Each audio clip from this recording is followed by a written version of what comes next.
Sri Anugrah for Jyoti Academy. We are studying chemistry for class 12. Today's session we will discuss how to measure the electrical potential of a particular electrode. We know very well that we have discussed about the electrochemical cell in the previous sections where we have discussed that with the help of the voltmeter we can only find out the potential difference of the two ends of the cell. Okay, but if we want to measure the electrode potential of a particular cell individually, though we can't do so.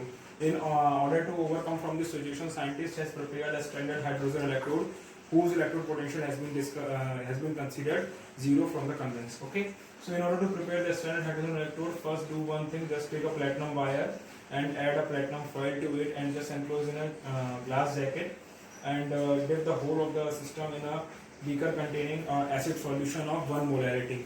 Okay, and hydrogen gas is passed from this glass jacket at 1 atmospheric pressure.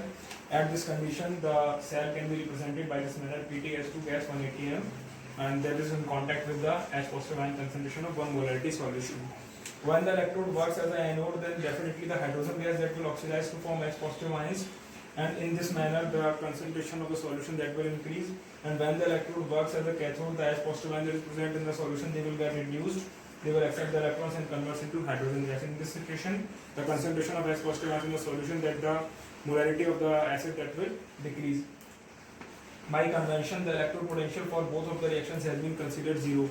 Now, if we want to calculate, just for example, let us consider that in the electrochemical cell we have discussed in the previous session, we have selected two half cells, that is of zinc and the copper one. Now, if we want to calculate the electrode potential of the zinc one, we can replace the copper one cell with this SHE, standard hydrogen electrode, and easily we can find out the electrode potential for zinc. Okay. Similarly, we can find out the electrode potential for all of the metal electrodes very easily with the help of SHE or NHE, that is also known as normal hydrogen electrode. Thank you.